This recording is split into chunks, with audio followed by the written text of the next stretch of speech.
Yes, good afternoon. My name is Wallace Gator Bradley, and I'm the host of the Bradley Report. I'm also the president of United in Peace, Inc., and this show is being brought to you at the direction of the chairman of United in Peace, Inc. She's also the producer. She helped me get my talent. She helps me get all the information. And she helped me to get right in the seat that I belong in. We got a very interesting show. A lot of things been happening since the last show last week. Okay, and with that, I want to say the chairman of United Peace Inc., none other than my wife, Terry Marsh Bradley, and I want to say, to God be the glory. That's my story. As you know, last week, the code is what's put out there in the city of Chicago. And we've been getting good reviews on it. We've been getting a lot of action on it. And case in point, when the 9-year-old Janari Ritz got killed over in Cabrini Green, the code was put in full effect. We got help and support, myself and Andrew Holmes got help and support from the people within that community, from the elected officials that's in that area, especially 27th Ward Alderman Walter Burnett, and from the Edwards twins. That's what I call them. I just call them twins, from Cabrini Green, and a host of others. With the radio station 95.1 supporting the efforts of United in Peace, Inc., pushing and supporting the commercials on their radio station, we were able to help law enforcement to apprehend the 39-year-old individual who allegedly is responsible for the murder of young Janari. And we're going to get into that later on in the show. The one thing that's so key about what happened in Cabrini Green is that 20 plus years ago in Cabrini Green, Dantrell Davis had got murdered by an individual that's trying to create a gang war between the GDs and the BDs. And the community came together then, and that's when United in Peace was formed. And we was able to apprehend or help the police to apprehend the person that was responsible for the murder of Dantrell Davis.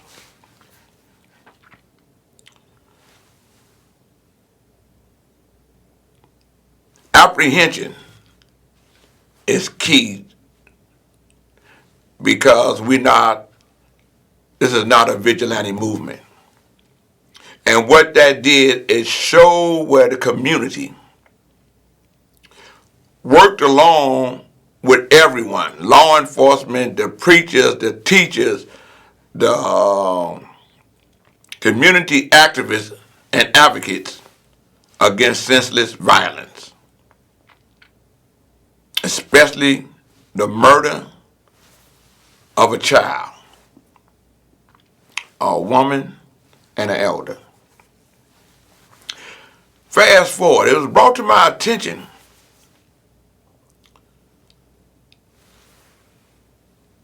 that Janari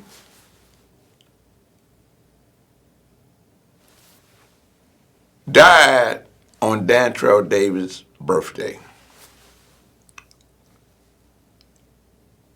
Because we knew what to do. We weren't doing it for the money. We weren't saying you got to give us something before we come out and hear the cries of the people to show everyone that this code do exist. The code, Gator, what's the code? I'm glad you asked. The code is where anyone that pick up that pistol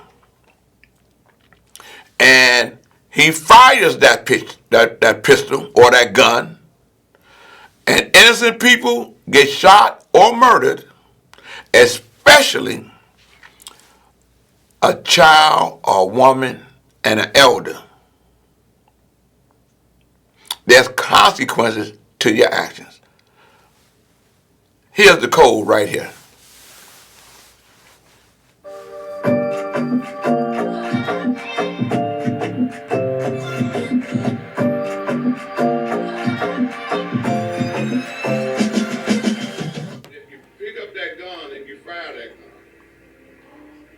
Anyone that get harmed from you firing that gun, that's an innocent bystander. We asking the community, ostracize them, push them out, don't let them hide anywhere, don't support them, and let law enforcement do their job. The code is this: if you pick up that gun to solve your problem, I'm not endorsing violence. I'm saying you're violating the code if you discharge that weapon and innocent people get shot or killed, especially a child or an elderly person. And the community must uphold that code. He got his shoe shined. The reason that it worked in the 90s, because everyone was a part of it. Kids, women, elderly, was off limits. You didn't touch it. They didn't touch it. Now, ostracized from the community, pushing you out of the community, not supporting you in the community, or protecting you in the community, so that law enforcement can do their job by apprehending you. And the Cook County State's Attorney can do her job by making sure that you get a fair prosecution. This is so that there's no retaliation in the community because you discharge or you fire that weapon that you're attending or intending to harm. We all got to come together. Those of you, my name is Wallace Gator Bradley. I'm the urban translator. I'm the president of United Peace Inc. We all got to come together to let it be known that Black lives matter everywhere. Regardless if a police shoot somebody that's black, it means twice as much to our community when someone black is shooting someone black. With at least 8 children under the age of 10 shot in the city in just 2 weeks, some are asking if that code still carries any weight. This is something we got to do. Gator catches up with some friends on Calumet. That 1-year-old that got killed. His conversations of late have focused on kids getting shot. He says the rule still applies. We as men got to put it down and say that still exists and never left. We all got a responsibility. We all got a responsibility, man. But it never left. I'm putting a call out to all the brothers. You know what we do. Put the word on the street that this is no longer tolerated. Me and home work together and we know how it works. We've been able to help individuals turn themselves in on the community, kick them out when law enforcement come and arrest them. Now is the time. Just like it was a video from Miss Frazier to let everybody know about the awakening of George Floyd. Somebody got a video, or we need to use our video to stop this senseless violence. And I believe that vengeance belongs to the Lord. And with that, I want to say, to God be the glory. And that's my story.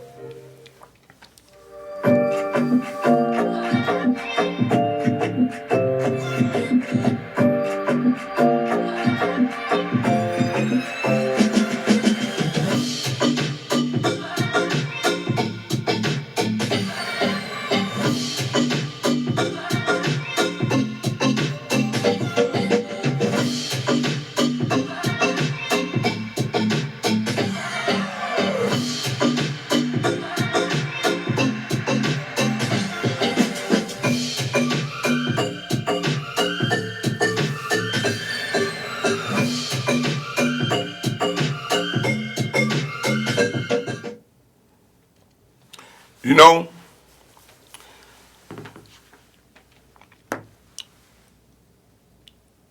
I'm going to be playing that code. I'm going to be on the radio till I no longer pay for the time to keep the word out. And we need to share that the code is in full effect. That's how we was able to help law enforcement, the community, help law enforcement. The community allowed me and Andrew to come in and share with them how we can help them to help law enforcement to apprehend the individual that had murdered Janari Ricks. Janari got shot Friday last week. The individual, because of the full support, full endorsement, full enforcement of the code, he was apprehended in 48 hours.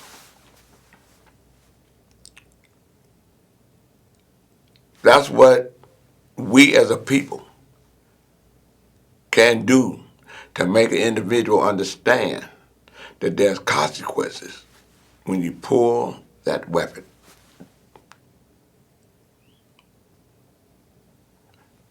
And dire consequences if you fire that weapon. And we're not condoning that you pick up the gun and go shoot your target. We're saying that this code allow you to think before you pull that trigger. Because one thing we realize, everybody can talk to somebody about how they feel about somebody that did them wrong. And that allow enough time for someone to intervene and to find out who was done wrong and to make the person that did him wrong to get right with the person that he had did wrong so that there's no beef. 48 hours. The 10-year-old that you just saw in the video that I got shot in the head, they arrested a 19-year-old here recently. You're going to see that later on in this Bradley report. 7-year-old that have been murdered, they now arrested the person that had shot the 7-year-old. Could you bring that up a little bit? Okay, stop right there. Okay, Illinois Path Network to talk about tonight update. Tips led to Daryl Johnson being charged with murder of the 9-year-old Janari Ricks. Okay, This was the 38th juvenile homicide victim in 2020.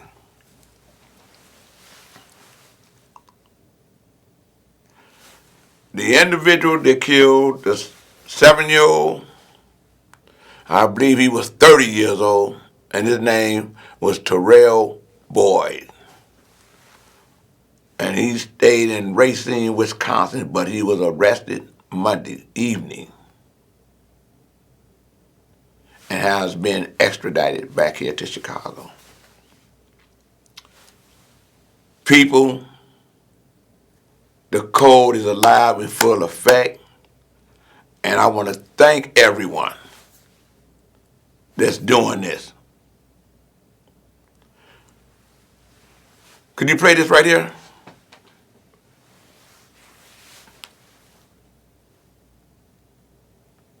Shot and killed this 9-year-old. Breaking right now, Chicago police have just filed charges against the man they believe shot and killed this 9-year-old boy. 39-year-old Daryl Johnson is in bond court today for that murder. On Friday, Janari Ricks was just playing outside his home near Cambridge and Pearson when shots were fired, killing that little boy.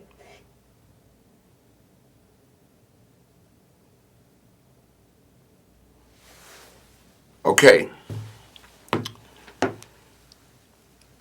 Rested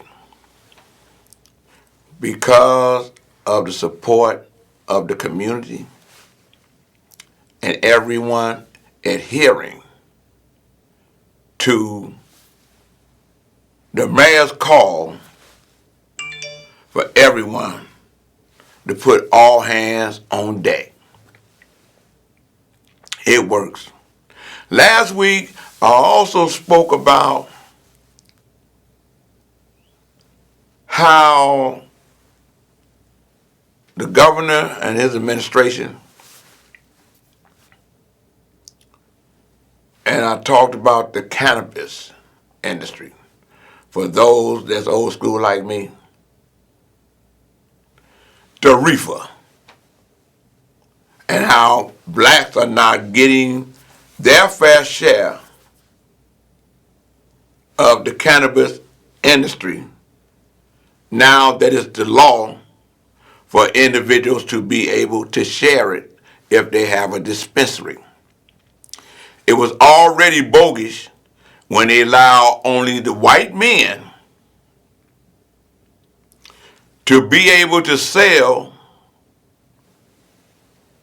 the cannabis in the state of Illinois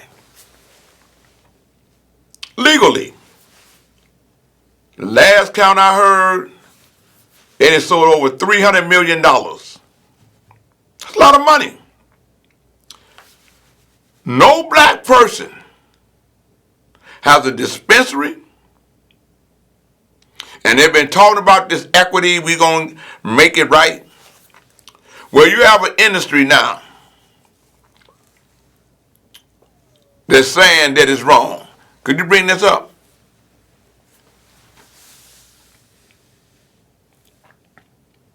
Hey, before he do this, I want to let everybody know Brother Omari is aiding me and assisting me in getting this information to you today. It says the marijuana industry group sent a letter to Pritzker, help the weed entrepreneurs stuck in limbo. The weed entrepreneurs that stuck in limbo are minorities who had to put up all kind of money right here, who had to put up all kind of money. An association representing Illinois marijuana companies is urging the state to use the weed tax revenue to aid social equity applicants who have been hurt by the delays in the licensing process. They delayed them from getting their licenses indefinitely, they say, because of COVID-19. But the white guys still getting their money.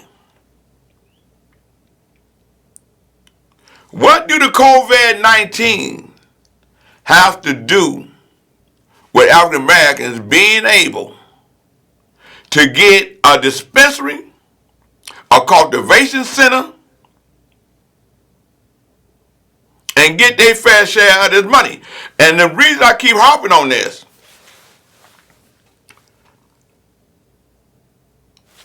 you got one of the white guys that got 6, maybe 5 to 6 licenses in the state of Illinois. And if, in my opinion, I can say this, because I support the governor. I was a strong supporter when he ran the primary, when he ran against Daley and others, and I caught a lot of slack from black leaders, from Danny Davis to Bobby Rush to Email Jones, because I felt he was the right man to be the governor, and I still support him. That's why I feel so strong in my stance on him doing us as a people, especially in light of this ambiance or this new movement of Black Lives Matter against racism. I'm not saying the governor racist, but the system with this cannabis piece where only white men got it and no blacks or Hispanics got a dispensary. I ain't saying the governor racist, but that's racism to me. And then when it came time for them to be able to get their licenses, you come and say they can't get it, it's delayed indefinitely because of the COVID, but you don't stop the selling of cannabis by the white men that got it. They selling the marijuana. I ain't talking they got the COVID. But if the COVID-19 stop these individuals that spent money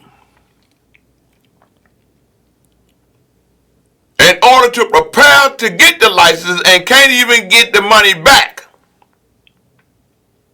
they had to rent the places. They had to go through a whole lot of loops and hoops, and that was wrong. It reminded me of how they want to stop African Americans from being able to vote in the South in the 60s by telling them to try to figure out how many marbles in a jar.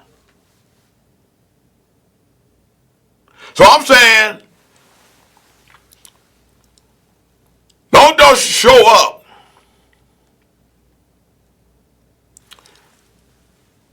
when there's a protest about Juneteenth and say you're going to make Juneteenth a holiday next year. I personally and a lot of other people felt like if you're really sincere, you should have did an executive order giving African Americans and Latinos or Latinx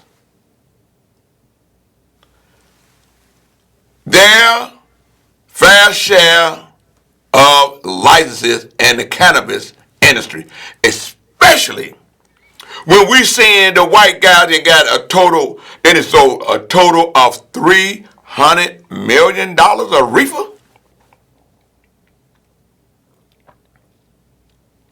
That's enough to make Cheech and Chong do a protest. And while I'm on this subject about what's right and what's wrong with the guy's administration, who I support, I don't want you to get it twisted.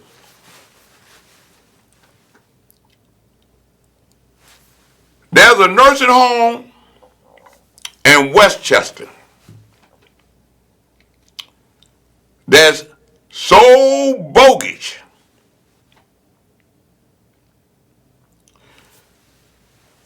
that law enforcement need to go in there and lock up the whole administration because of the way they are abusing those residents and those seniors, especially what they're doing to African American seniors and residents. Talking about Salva, Westchester, nursing home, and rehabilitation center that's in Westchester, Illinois, and the county of Cook in the state of Illinois. There's a law on the books. There's a law on the books called the Nursing Home Care Act. And the governor has the power to order his director of the Illinois Department of Public Health to immediately implement that law on any nursing home that's not in compliance of that act. It's the Nursing Home Care Act. Section 8 of that act makes it where the state's attorneys in all counties, along with the attorney general, can go in and investigate them nursing homes that's doing wrong.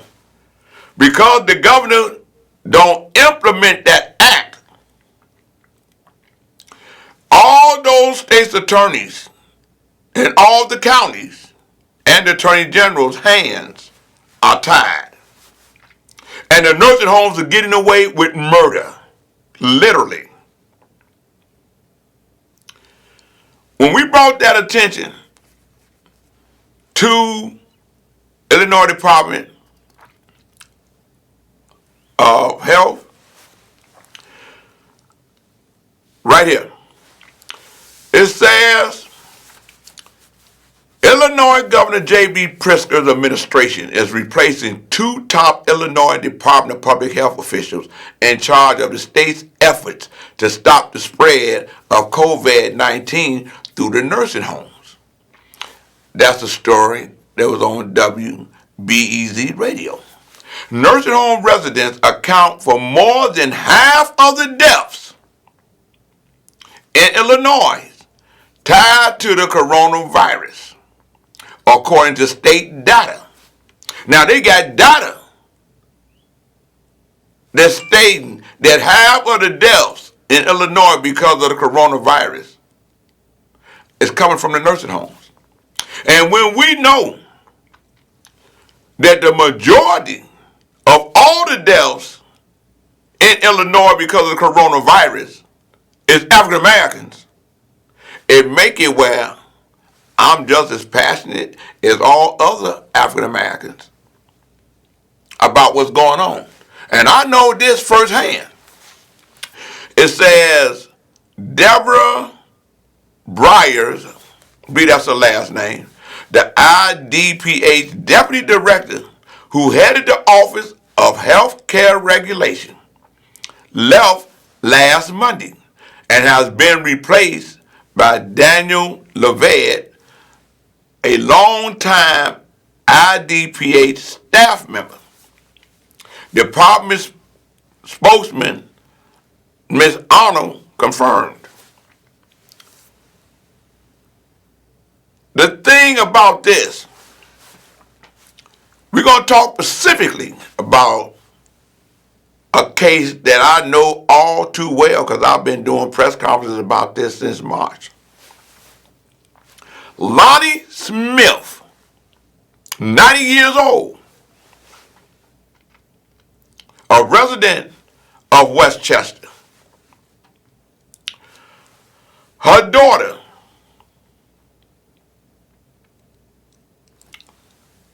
Loretta Brady, has sent all kind of documents to Deborah. Did everything right. Sent her pictures that were so hideous. showing how her mother was being abused.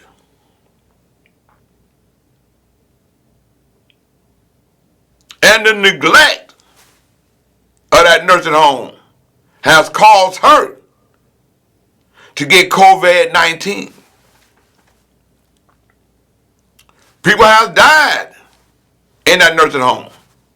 The governor has spoke about Westchester as being one of the nursing homes on a list of nursing homes that weren't in compliance. Yet, he would not enforce that law.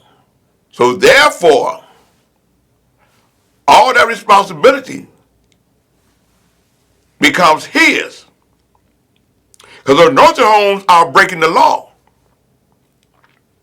And if you as the governor is not seeing to the enforcement of an Illinois statute, the law, it makes it where you break the law too.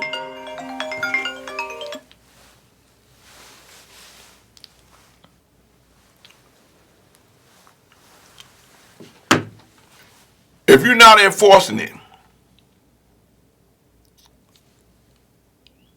people are going to say that you're responsible for them deaths. The Justice Department to spearhead pros of nursing homes. Could you bring that up a little bit? Right here. A new initiative, according to what I read in AARP, a new initiative by the United States Department of Justice is taking aim at nursing homes that are suspected of delivering grossly substandard care to residents, Attorney General William Barr announced on Tuesday. Barr said the focus was on about 30 nursing homes in 9 states. In 9 states. You know full well he's talking about some nursing homes in Illinois. You can rest assured of that. Barr works at the behalf of President President Trump. And he's no friend of a man that I support, which is J.B. Pritzker, Governor Pritzker. So you know full well they're going to be investigating nursing homes in Illinois. And the reason I'm saying that is because, like I told you last week, there's 50 states, okay? 50. With 50 being the highest number of, for lack of a better phrase, of someone that's in compliance with the laws to make sure the nursing homes are taking care of the residents. Illinois is number 3. There's only 2 other states that's worse than Illinois. That's 1 and 2. Okay? Bob said the focus was on 30 nursing homes. These investigations will be led by the U.S. Attorney's offices where the facilities are located. A senior official at the Department of Justice said the facilities were not identified by name, nor were the states made public. I'm telling you now, Illinois is one of those states. And I wouldn't be surprised if Salva Westchester is not one of the nursing homes. Millions of seniors count on nursing homes to provide them with quality care, and to treat them with dignity and respect when they are most vulnerable. Attorney General Barr said, yet all too often we have found nursing home owners or operators who put profits over patients, leading to instances of gross abuse and neglect. The National Nursing Home Initiative will enhance efforts to sue nursing home operators who violate civil and criminal laws. I told you, there's a law in Illinois called the Nursing Home Care Act, and has a provision in there, Section 8, which allows the state's attorneys from all the counties in Illinois and the Attorney General of Illinois to go in there and do the same thing that Barr is talking about doing. If they're in violation of the act, it's criminal law if they violate. Can you put it up a little bit? Go up a little bit. Right there. Insufficient staff, food, that's under investigation. According to Department of Justice, prosecutors and investigators considered a number of factors for identifying the most problematic nursing homes. For example, homes that consistently fail to provide adequate nursing staff. Westchester sometimes don't even have a staff on the premises, and the director of the Illinois Department of Public Health is aware because Miss Loretta Brady has sent the information to them, documents and everything. Got emails, response back from them and everything. Pictures, everything in reference to her mother, Lottie Smith, who is now in hospice, and they won't even allow Loretta Brady to go inside to see her mother. Okay? Adequate nursing staff. They ain't got that in Westchester. Salva Westchester Nursing Home and Rehabilitation Center. For their residents. Fail to adhere, hold it right there. Fail to adhere to basic protocols of hygiene and infection control. Fail to provide their residents with enough food, leaving them emulated and weak, or emancipated, whatever that word is, and weak. They withhold their pain medication. They use physical and chemical restraints to restrain or otherwise sedate their residents. It's happening in Westchester.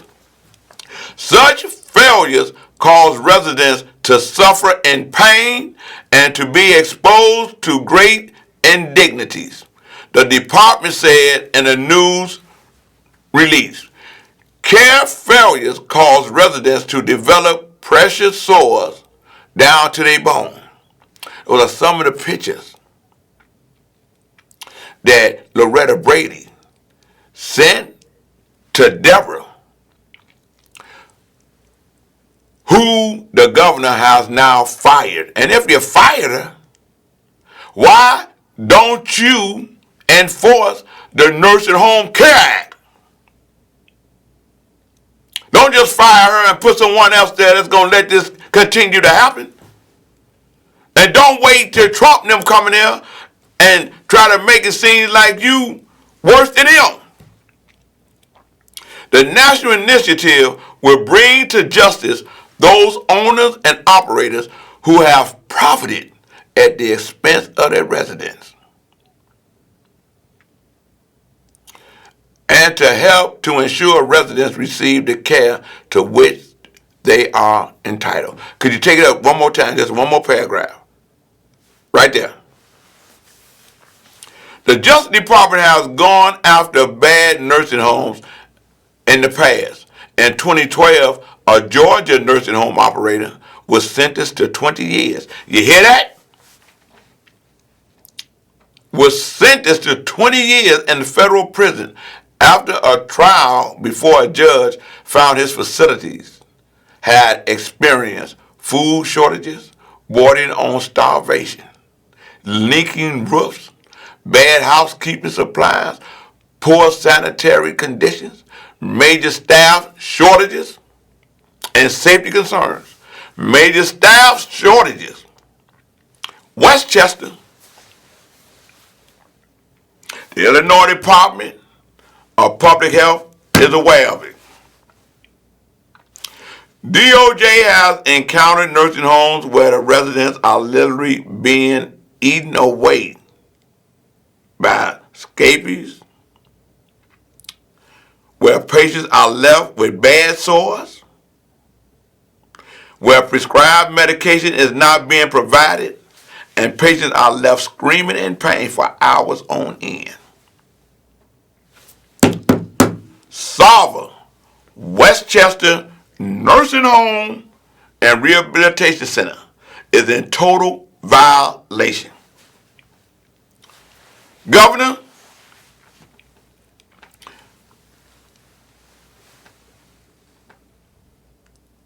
I'm going to start to support him. Can't get rid of me.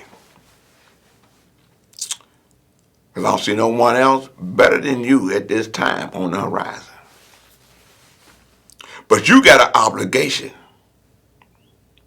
to all the residents in the state of Illinois to be right and be fair. From those that want to sell marijuana, cannabis, reefer, to senior citizens and residents in the nursing home that's depending on you for their welfare. In Westchester, the Cook County State's Attorney Kim Fox's office is looking into where a resident, not a resident, an employee of Westchester, jumped on a senior citizen. I believe she may have been 82 or 85 or whatever it is. Took her wedding rings. Beat up. The state's attorney's office is investigating that crime. But because you won't enforce that law, you stop them from doing their job, along with the Attorney General, to investigate that nursing home for all the things that they're doing wrong that the U.S. Attorney is saying is a crime. I'm saying that because we're about, 89 days away from the election? Everybody from the Attorney General, you're going to bring out all the black people that you may have gave a position to support you as if you really care about African Americans' well-being and the seniors' well-being, because everybody go to the seniors to get their votes.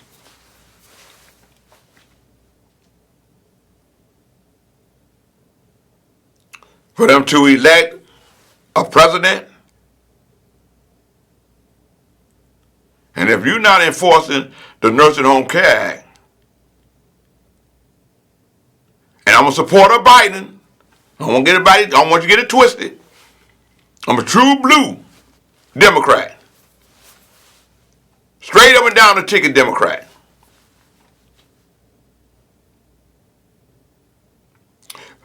But your actions will make people think. When you see the Department of Justice investigating nursing homes that's doing wrong and you not enforcing the law against nursing homes that's doing wrong. Many people scratch their head and say, well, do that mean if Biden becomes the president, he's going to stop the investigation of nursing homes because Barr is doing the investigation? Your actions dictate people's thoughts when they see that you aren't enforcing a law that deals with the well-being of citizens and residents in the nursing homes, man. And I'm going to stay on this. And I'm a supporter of yours. And so is a lot of them seniors and residents in them nursing homes. While everybody is watching the ComEd piece and all that,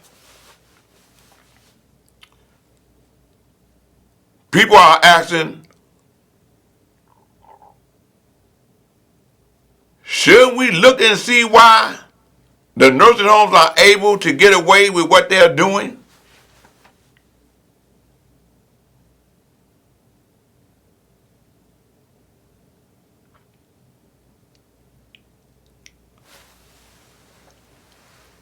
And my concern, because I'm speaking as a resident voter and as a senior citizen,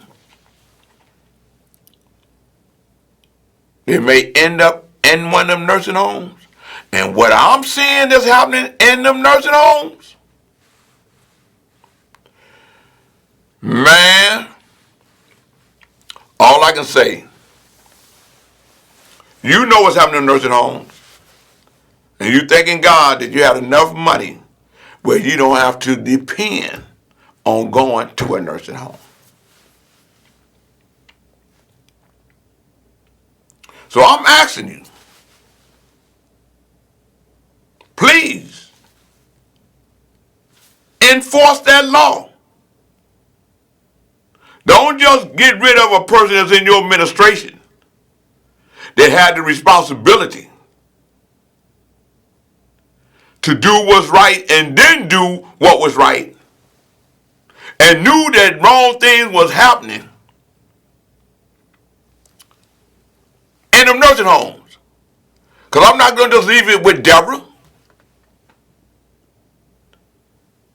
She worked up under the Illinois, she worked up under the director of the Illinois Department of Public Health.